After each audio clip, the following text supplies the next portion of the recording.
Hello, welcome to Emotional Badass, where Moxie meets mindful. I'm your host, Nikki Eisenhower, life coach and psychotherapist, and I'm here today with Crystal Catalina, our emotional badass soul care coach, and we are discussing archetypes and raising our vibration.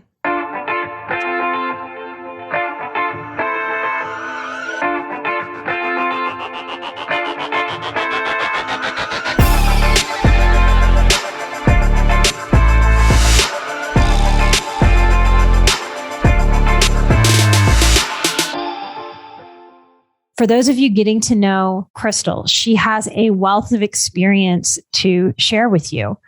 She has expertise in mental health, nutrition, fitness, emergency medicine, and special needs childcare. She is a highly sensitive person and an empath like me, and we are excited to connect today and talk about raising our vibe. Thank you for being here, Crystal. Yeah, thank you for having me again. This is so much fun. I really enjoy these meetings. Yay, I do too. So, all right, let's jump right in. I have been thinking lately about something you've said to me, actually, about how I might be a little more woo-woo than I realize. and when we were going to talk about raising our vibes and archetypes, I've really been thinking about the first times in my life when someone was talking to me about vibes and I didn't really understand what they meant, because I think I grew up with so much tension and so much dysfunction that I wasn't really aware that a different vibe, a different feeling, a different vibration or frequency was available to me. So I think for a lot of our listeners who have survived a lot or are still really in the struggle of figuring themselves, their family system out, what they've been through when they were little, might not even know what we mean by vibes. Like, how would you describe vibes to somebody? Oh, that's so great. I love how you mentioned like not being aware that it's even available, because it really is available to all of us, but it can be really hard to see or feel or know when we're up in the yuck, in the challenging vibe. So vibes really are everything and everywhere. All of us, all of matter, everything that we walk on, everything that we sit on, that we use, that we live, that we breathe, it's all vibrating. Everything's made of energy. And maybe we know this as highly sensitive people on an intuitive level, because even as a child, like there were objects that I liked and there were objects I didn't like. Like if we're going to pick up a rock, it's because there's something that's drawing us to pick up that rock and not this other rock over here. Even, I just bought like some silverware for my new house. Like the feel of that silverware was very important to me, about like, all right, I'm going to touch this all the time. Like, how does this feel to me? And different things give different vibes to different people. Yes. Everything has a frequency. I think the earliest on experience I had with like being able to see the vibrating vibes was like, I grew up in Texas and it's so hot and the asphalt will get so hot that you can literally see the energy. I mean, it's steam, but it's like you can see, it's not even steam. It's like the vibes coming off of the concrete. The heat wave, and you see it, you feel it. The thing that proved vibes to me finally, when I was sitting with this idea of therapists and other like-minded people bringing this to me, and I just felt skeptical about it. Like, yeah. Okay, vibes. Sure. Was walking into some rooms after people had fights, arguments that were really heated. And I think for a lot of us, that might be the thing that proves energy, because most of us have had the experience of walking in a room where somebody has had an uncomfortable conflict and we don't know why. We can't put our finger on it. We can't really draw what that energy is, the shape or the color. We don't necessarily see a shape or a color, but we feel it. So becoming more aware of our vibes as a highly sensitive person, starts to give us, I think, the ability or the permission to start to work with those vibes instead of feeling maybe the victim of vibes, or like vibes come out of left field and this is just what's happening to me today and I'm powerless. So I think this acknowledgement of there are vibes, we do feel them. Even if that feels a little uncomfortably woo-woo to some of us, we know that that's real. Different animals, different dogs give us different vibes. Different humans give us different vibes. So I'm hoping today that this episode helps people feel more of a sense of empowerment about being able to guide their vibe. I think we hear like change your vibe, but maybe for this episode, we can talk about it more like guide your vibe. So what are some ways in general that you work to raise your vibe? What do you do? Honestly, initially it's being willing to sit in the discomfort or sit in the awareness of, ooh, my vibe is obviously off today. So if I play devil's advocate with you and give you like a resistant self to that, why should I sit with the funky vibe? Yeah. Why is that smart? Why is that smart? Because there are parts of me, my inner child is like, no, thank you. I don't want to do that. It's like, what is the wisdom in being with the funky vibe?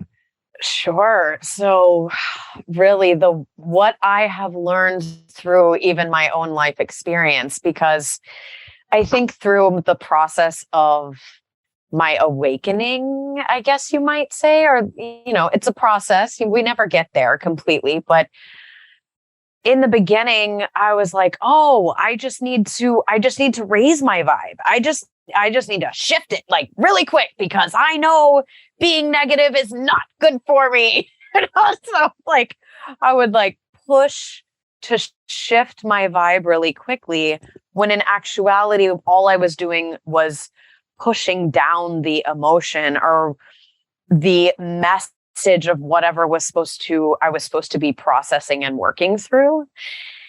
So really that willingness to be present with it is the first step in the healing process to raise the vibe and not just push it down. So that sounds to me like calling in the wise woman, our wisest, most mature self that can really look at the human experience of emotion and vibration and really understand in a real, true and grounded way that part of us that wants to constantly be in a high vibe, when we really zoom out and go, what is that? What is that? I think there's an idealized inner child in I want to say all of us. Maybe it's just most of us. Maybe it's those of us that have insight, but I suspect it's really in all of us in different ways that really would like to live in the utopia of I never feel badly. Everything is rainbows and bunnies and sunshine. And I can just be aware of funk. And the second I'm aware of it, I can shift out of it. Therefore, I never have to feel funky. I never have to explore these low down vibes. And I think our wise self, if we call that part in, knows, at least on some level, that's not really available. That's not real. It's not possible. It's not honoring of what the real human experience is. You took the words right out of my mouth. Absolutely. It is part of the human experience to have the highs and the lows. That's what we're here to do. We're here to go through that contrast and learn from it. And maybe that's the part that we resist and reject. Like, we don't want that contrast. We don't want that conflict, especially as sensitive people. So there might be a bit of acceptance work around being able to work with our vibes, work with our mood, work with our feeling, work even with our environment to improve vibes. All right. So you're saying that the number one thing, the first sort of thing to do is to start to acknowledge I am in a funky vibe.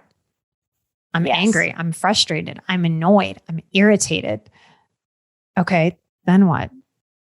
Then it's thinking about how can I baby step my way into a little bit better than. So thinking about the emotional guidance scale, where, if you're in a place of full on feeling depression and hopelessness, the next baby step up might be anger. When we think about anger, how is that any better? That's a bad emotion, right? Like, that's still uncomfortable. Like, how is that better? But when we think about it, like stepping into anger, there's a place of power. There's a resonance, a frequency of power there, going from powerlessness to I'm in a place where I'm angry and I'm willing to yell and stomp and scream and advocate for myself. So we're both Southern women, and I'm thinking how much directly and indirectly I was raised that is wrong. We're not supposed to do that. I think in general, we don't have a good relationship with the feelings we think of as bad. It's a wild idea if I ask you to challenge yourself to zoom out from sort of the badness or the goodness of emotions and consider that the entire spectrum of emotionality has utility, has usefulness. We don't just feel something like anger just to ruin our day, just to deplete our energy or to feel terrible. Anger really is a sign that something is wrong. Some boundary has been crossed. There has been some sort of violation, whether it's physical, emotional, mental. Sometimes we're angry with ourselves when we don't live to our own principles or our own values. That means we're crossing our own emotional boundaries with ourselves. So part of this awakening is starting to deal with anger and the low vibe emotions in a different way other than saying, no, bad, and starting to go, hey, what wisdom is within this discomfort, this intensity? What can it teach me? What can it show me? What can it hold for me? Yeah. What have you learned by sitting in something like anger? I've learned to ask myself, what is the anger rooted in? Often it can look like anger or feel like anger when really that is blanketing another emotion or experience, or there's something under the anger. There's something more. And that's how, emotion brings us messages, right? It's like, okay, well, what's the underlying message under the anger? And is what I'm really angry about truly what I'm angry about? What I think what I'm angry about, is it really what I'm angry about? Or is this like festering another wound that I've had in the past? Yeah. It's teaching me to ask more questions. Getting curious instead of feeling shame about the anger. That's a big part of an awakening.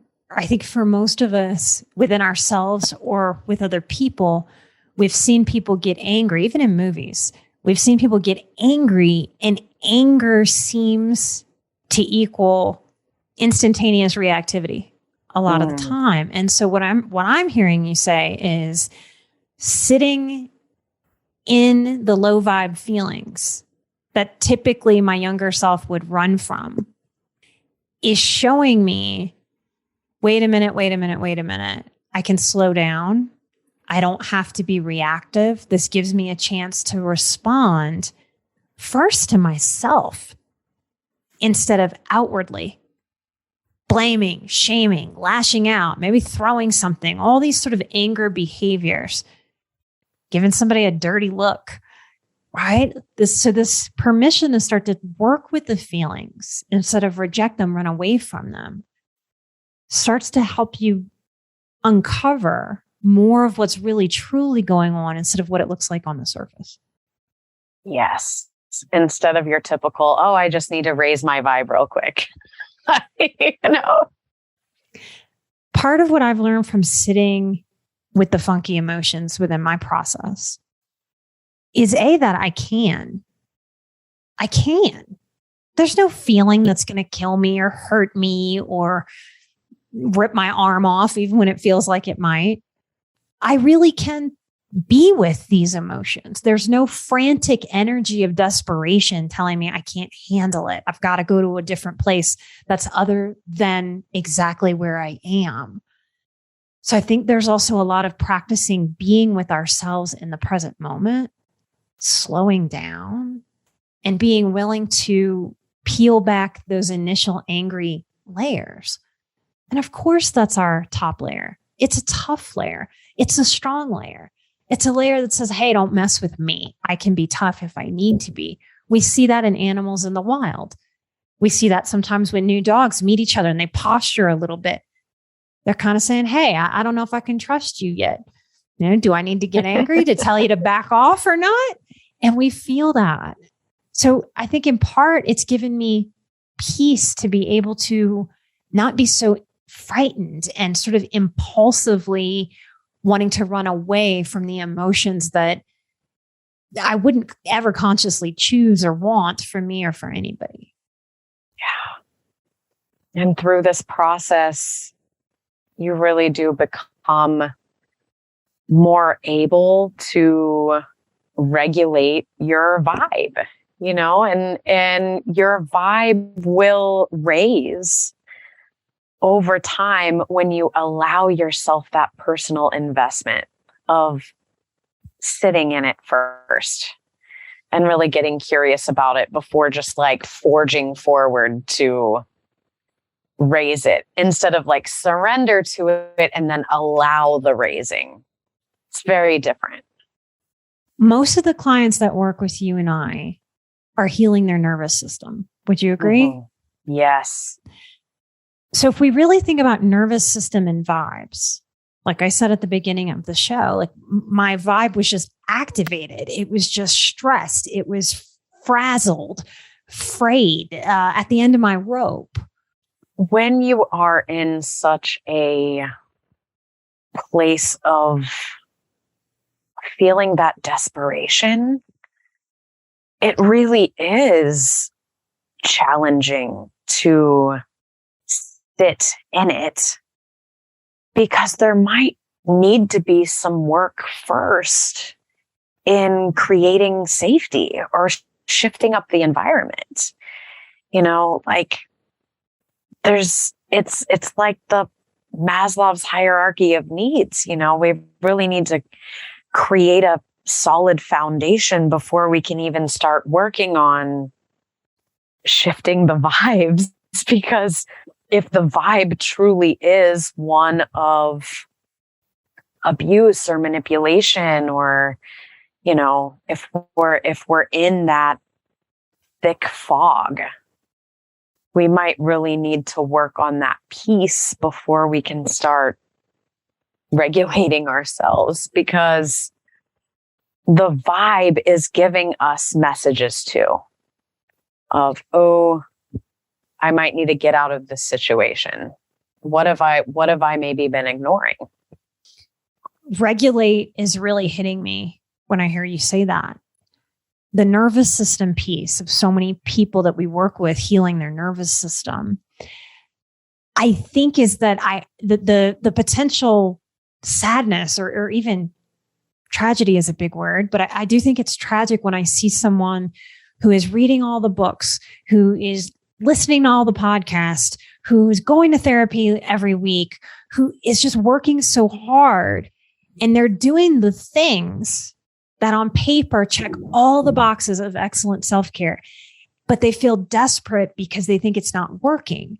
I think very often what's missing there, and what often is missing in traditional talk therapy, is being able to name this, is you can't just do these things. You have to do these new things and bring a different vibe and practice feeling things like calm, I had to admit to myself at some point that I really didn't know how to feel calm. I didn't know how to feel peaceful. I didn't know how to not be in my head running around a million miles an hour with thoughts. So I was doing all the box checking things for years in my self-development, frustrated, feeling more and more powerless. Because if I'm doing all these things and it's not working, oh my goodness, I must be really messed up. And I am just going to be messed up. And I can't really think of thoughts that could be more depressing than that. But to be trying so hard and to not have it working. And so in this way, this is a very important episode, because I think there will be listeners who maybe click together today, maybe for the first time, that they've been doing the right things, but they're bringing that old mode, that old franticness, that desperateness, that anger, that deep, oh my gosh, am I about to be betrayed at every turn? They're bringing that into the new practice. And that's not going to work. And this is part of why I'm so bold with what I say on the show and to my clients, because I wish there was someone in my history that would have just said, Nikki, stop.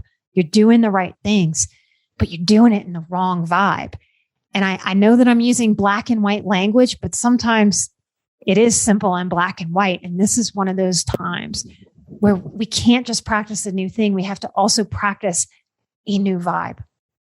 How did you go about doing that? I'm curious. Like, somebody might be wondering, like, well, how do I practice calm? How do I show up for the things with a new vibe? Consciously, that's what mindfulness is for. It's what it did for me. If we can't see ourselves, and mindfulness basically boiled down is like being a little birdie that sits on your own shoulder. So you become that little birdie and you let that little birdie watch. I needed my little birdie to kind of watch me and go, hey, Nikki, look what you're doing. I had a yoga teacher call me out once because I would frantically attempt to get to the yoga class driving through Houston traffic. And she finally, I think she noticed the pattern of me getting there and having a frantic vibe. Like, oh shit, I don't want to be the one that's late. I don't want to disturb the class. Like, so much pressure, so much perfectionism, so much people pleasing. I didn't want the teacher to think I was disrespectful because I couldn't get there on time, even though I was rushing and Houston traffic is crazy. And I would come into class with that energy. And I really had to laugh at myself because when she pointed this out, the little birdie watching me really, it's funny at a point. Like, when it's not sad, it's funny. It's like, oh yeah, I am wearing myself out, stressing myself out, trying to get to the thing that's going to de-stress me. This is like one step forward, three steps back. What am I doing? So it's learning that these are not, like, yoga had to become for me, not a class I went to take. I had to take my yoga, as they say, off the mat and into the world. So if I was really being a yogi, then I realized I had to bring more integrity to that within myself. I had to actually practice when I wasn't on that damn mat. I had to actually practice being calm and peaceful and taking a breath, not just as I extend my arms for a triangle pose, but when I'm actually turning the wheel in the Houston traffic in my car. And so what I want the most for listeners and for people who work with us is to really understand that the more that you give yourself permission to bring this sort of strategy into all the moments of your life, instead of continuing to practice like I had done for so long, a frantic energy, and then let me stop this frantic energy as I do the calming self-care thing. Now it's time to take a bath. Yes. With a lit candle and an incense. Box checked, but I'm going to get in the tub and stress. No, this is not helping me. This is not honoring with some clarity what I'm actually going towards. So I think there's a lot of personal ownership. And I say to people now, try to be monk-like in all of your movements, in all of your thoughts. I said this yesterday to somebody. If my dog pukes outside of my door right now, old me would go out there and go, great, something I have to clean up, another mess.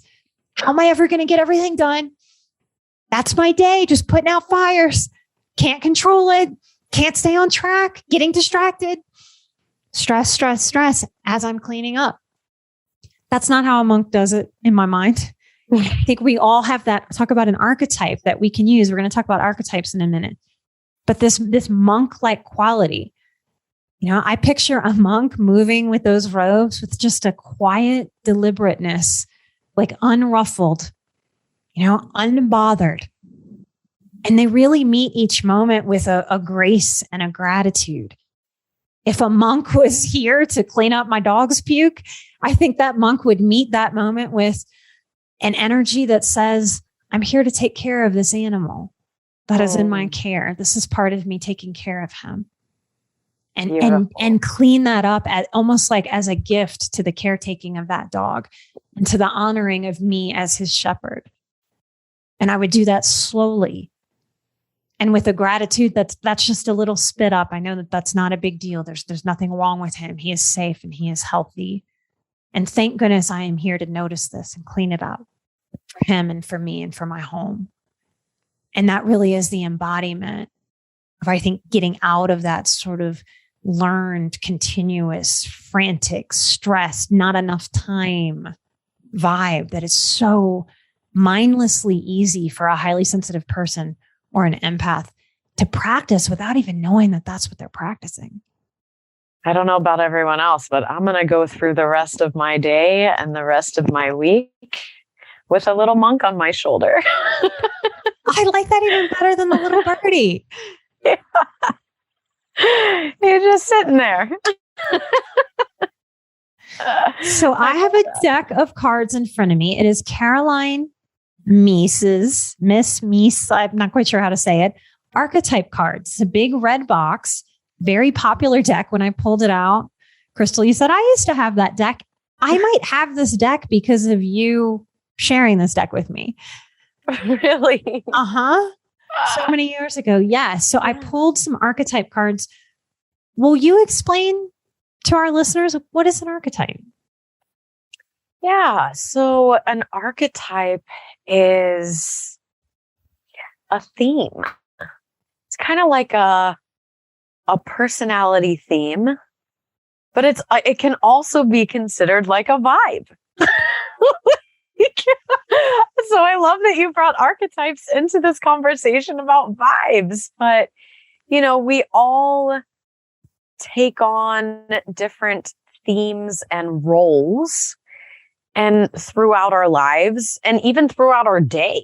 So it doesn't necessarily mean we have one archetype. We can have multiple archetypes, but we've got, the hero and the superwoman, the rescuer, like the mother, the nurturer, there's all these different roles that we play. Carl Jung is sort of known as the father of archetypes. So this comes from a lot of his psychology, if you're interested in learning more about archetypes. And Crystal is exactly right. She even named some of the archetypes that I pulled to talk about this. So the first one that I want to talk about is the rescuer.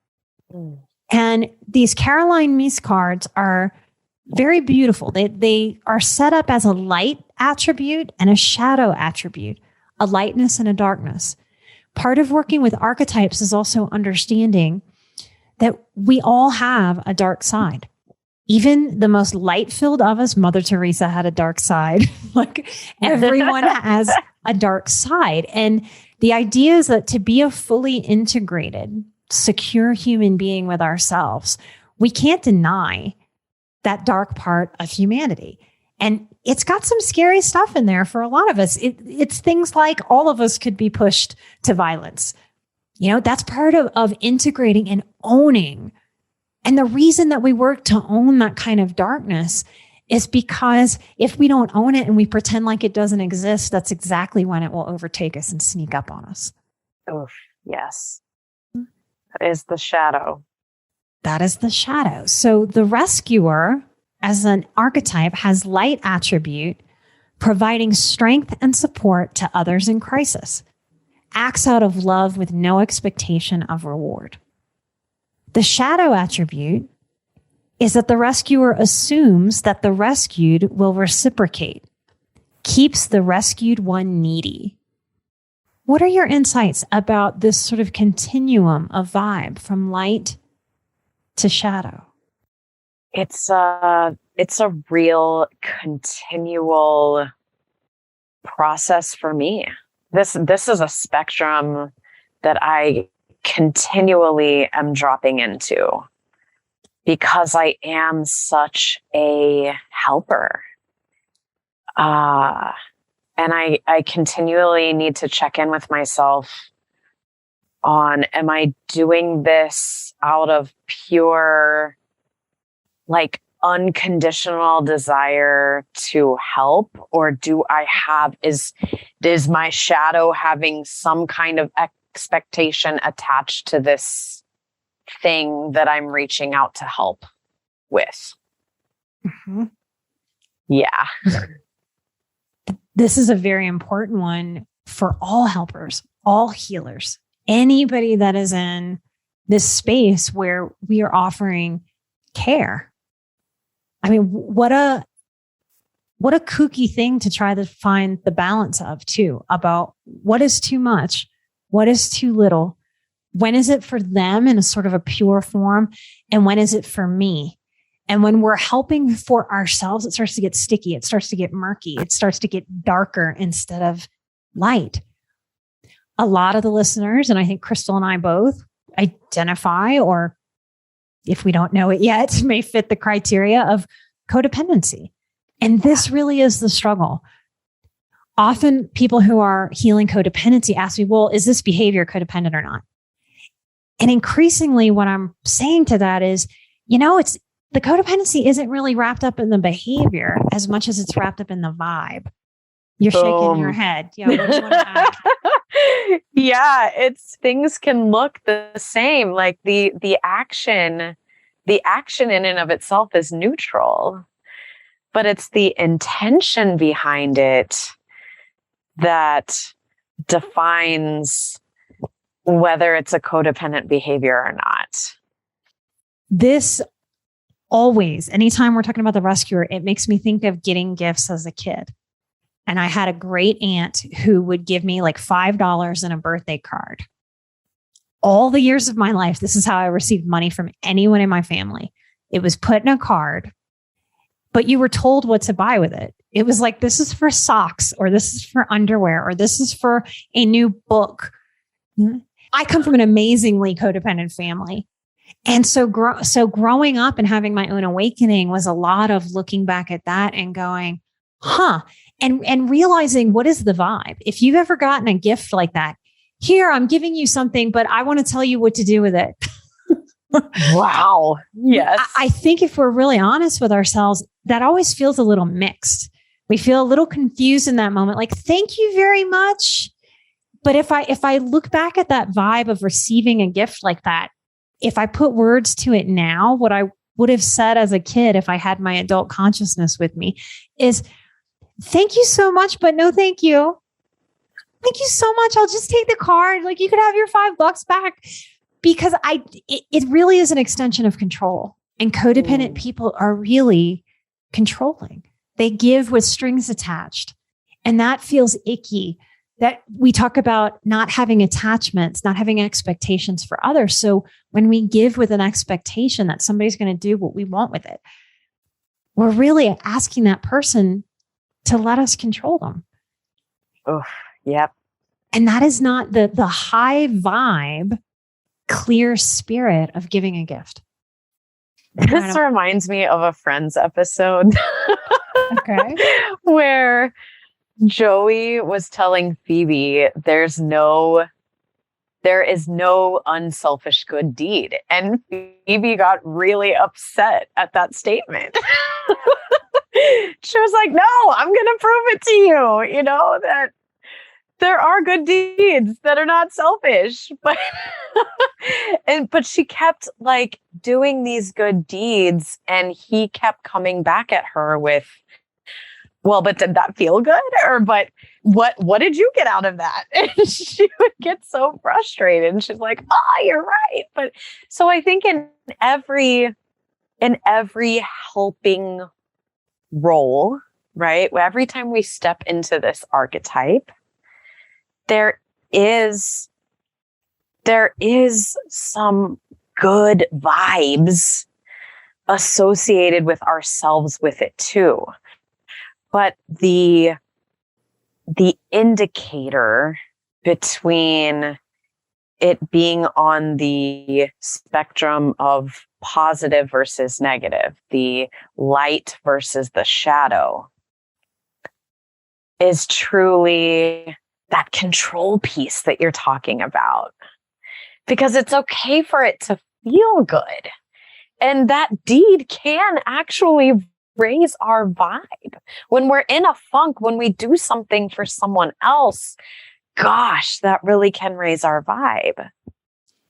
I think that's what's the but? Go. The but is, how are we utilizing that deed? Are we utilizing it with an intention to control? Are we utilizing it with an intention to only raise our vibe and not really raise that other person's vibe? Here's your $5 in socks, and I really don't care what you think about that. Yep. And another way I could have played that is receiving it and going inside of myself, I'm going to spend it on whatever I want, and they don't get to control me. So I think what you're talking about is really how complex and complicated relating really is, and that it's never, ever going to be, nor has it ever been, black or white. I think that's maybe what was in that Friends episode, that anytime we do good for somebody in the human condition, that is going to feel warm. It's going to feel light filled. It's going to feel maybe like a very delicious exhale of goodness. And that's okay. It really is okay. This isn't about 100% pure giving. I don't know that it's available. We wouldn't give if it didn't feel good. Yes. Why would we? So the more, this might be part of the more that we learn, the more we learn that we can't really know all the things. Like there's nothing that's going to be definitive. There's no formula for this. There's feeling through. All right. I'm going to let you pick the next archetype card. Virgin or victim? Ooh. Let's do virgin. I feel like victim's too easy. All right. And I think this is a big deal in our society, right? Like we're sort of in this weird place of Tinder for years and years and sort of like real quick, easy sex. And also what's being reported is that young people are having less sex than ever before. So this is really interesting to think about right now. The virgin as an archetype, as a vibe, the light attribute, maintaining symbolic purity of heart and spirit. And the shadow attribute is a fear of intimate union. Wow. The shadow is having a wall up. But really, like it could be viewed that a wall is up either way. Again, that external view, but it's the intention or vibe underneath the external view. Yeah, I think this is an important one to think about. I have more parents of teenagers and kind of pre-adolescent kids telling me that their kids are self-reporting being asexual. And wow. Yeah. And I think that's something that you got to really get into your 20s. You got to have some life experience to kind of feel out and really see if that sticks. What I suspect is that it's really scary to grow up. It's really scary to be vulnerable.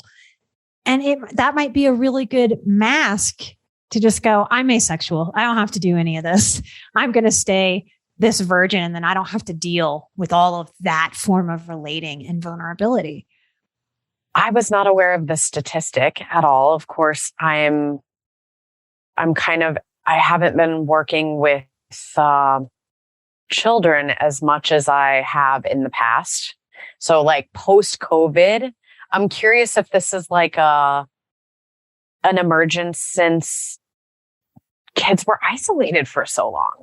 Yeah, I think so. And forced to not socialize in the natural way that they would. And that's a really good point, because I think that's part of the time we're living through in mental health right now, is that 10 years from now, 20 years from now, we are going to be looking back at this time. This time is going to be studied about what happened to our individualistic and collective mental health. Yes. These things that we did with our fingers crossed, hoping for the greater good, that had never been done before in our modern history. We're not going to know. So for me, this time now, my heart so goes out to parents that are parenting through this time. And if you're sort of scientifically minded and waiting for studies to tell you which way to go, I don't think you're going to get that about the time we're living through right now for another decade at a minimum. And so this may be a call to really work on our intuition. Mm-hmm. Absolutely. That has to be part of what's influencing that new trend. I've been working with people since 2006. This is a new trend combined with being in online communities. So they find other kids that go, oh yeah, I'm this too. And then it gets validated and they kind of hang out in this space. So if I had a child saying that to me, I would encourage them I would hear them. I would validate them that that's what they're feeling. That's what they're thinking about themselves, but also validate that it's going to change as you grow and evolve. Yes. And I would hate for any child to pre-decide that a whole sexual world and connection and intimacy is just not for them before having more exploration, more time on the planet, more trial and error, and more openness to, what if I do meet somebody I'm attracted to and who's attracted to me? What might I like to do with that? And is this a way for me to just hide from vulnerability? Or is this who I really am? That's why figuring out these sort of identifiers, like we're living through the time of identity, right? In politics and in youth. That's why it's so important to stay open to developing into who you are instead of pre-deciding who you are. Yeah. The labels can be helpful for identification purposes, while at the same time, they don't have to be concrete. It's okay for them to shift. I think it's inevitable for shifting. And I think that's part of what's maybe missing from the bigger conversation, especially for those of you who are listening to this show. If you have a seeker spirit, it's like we shed skin like snakes, like over and over and over again. Like we really, in some ways, we're always who we are. And in other ways, we are constantly evolving into who we are. Yes. All right, let's do one more. That was a good one. That's a good one. All right. Ooh, the Don Juan or the femme fatale. This is like, I feel like it's like the total opposite of the virgin. It is. That is what I picked. Maybe we should do both of them. All right. If I do the Don Juan, the light attribute, and anyone who doesn't know what Don Juan means, like that's a reference to an old character, I believe, that was just very, very good with the ladies. Okay. Yes. So Don Juan, the light attribute would be spotlights your positive, seductive qualities. The shadow attribute, using the power of romantic attraction for private agendas. Ooh. Yeah. I think in the positive light, what comes along with that description?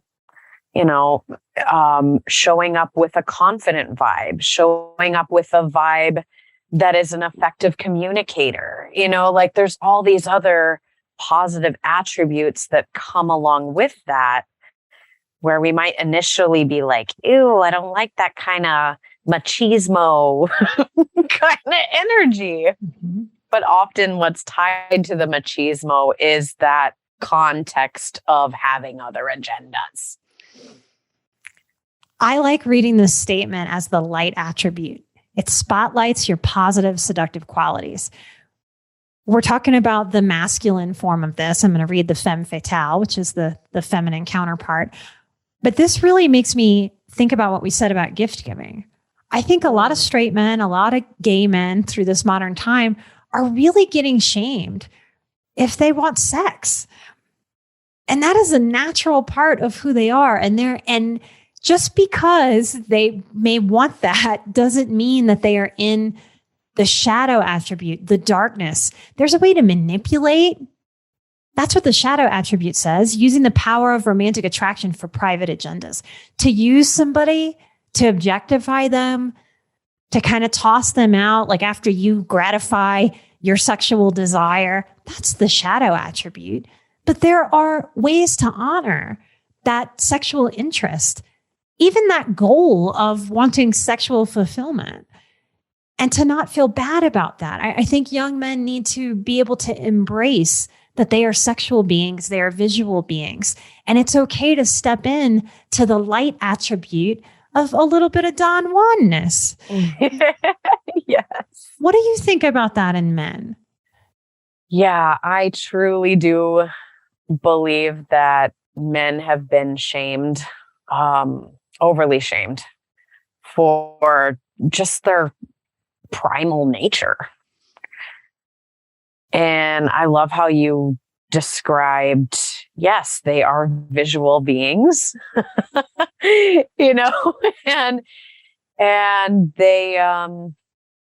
it's okay. It's okay to have this very human desire as a male or a female, truly.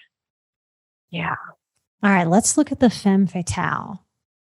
The light attribute of the femme fatale, and there's a beautiful woman in a backless dress on this card.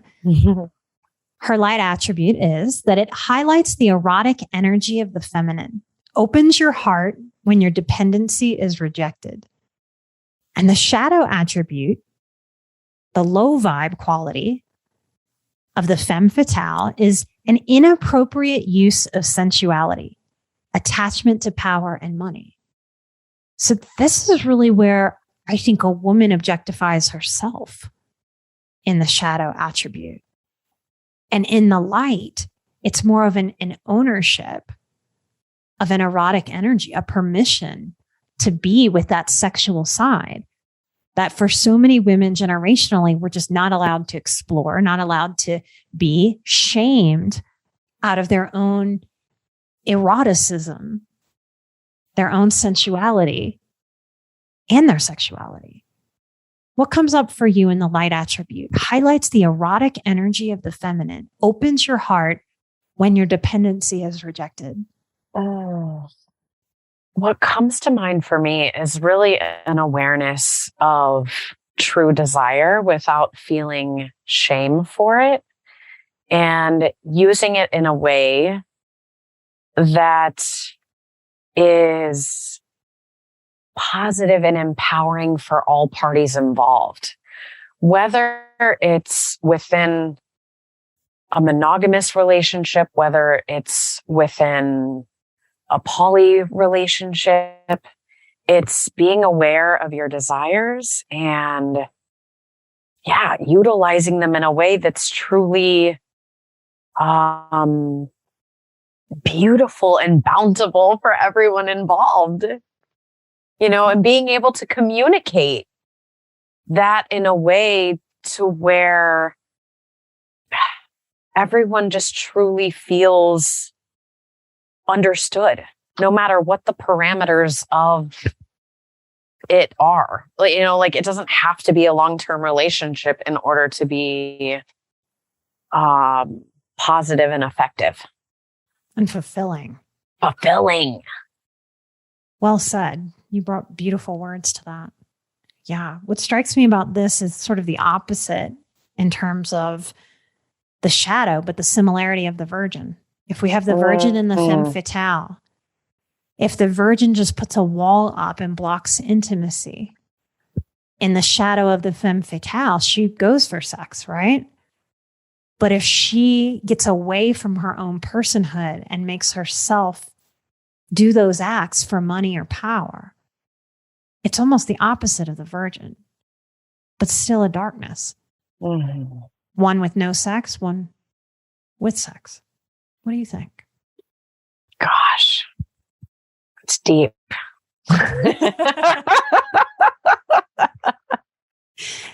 And I think that's the truth of all of us. Like, we are dealing with deep vibes. You know, we're talking about raising our vibration through wisdom of our archetypes. Yeah, and just awareness and a willingness to get curious and explore. All the same self-care still applies to raising our vibe, y'all. The bubble baths, Yeah. the salt baths, lighting candles, meditating, yoga, exercise, walking, gratitude practice. What happens if you give yourself permission to work with your vibe? Mm. Thank y'all for being on the show with me and Crystal Catalina. I am currently on waitlist to work with me. Crystal is accepting new clients. Learn more about her history, her mental health education, her availability, and book with her now at emotionalbadass.com/coaching. Come check both of us out at patreon.com/emotionalbadass. We have a very special bonus live stream coming up for you at all levels of Patreon. Our soul care coach, Crystal Catalina, will be doing an hour-long live stream on Patreon on the topic of holidays and emotional eating. We'll be streaming December 1st, and you can come ask all of your questions about holidays, emotional eating, and how to take care of yourself around food and cravings.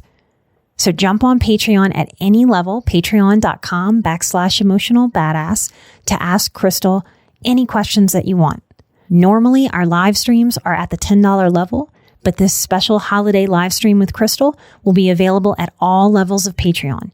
So you can hop right on, check out everything we have for you there at the $2 or $5 level, and you'll get all the content there and check out this special live stream.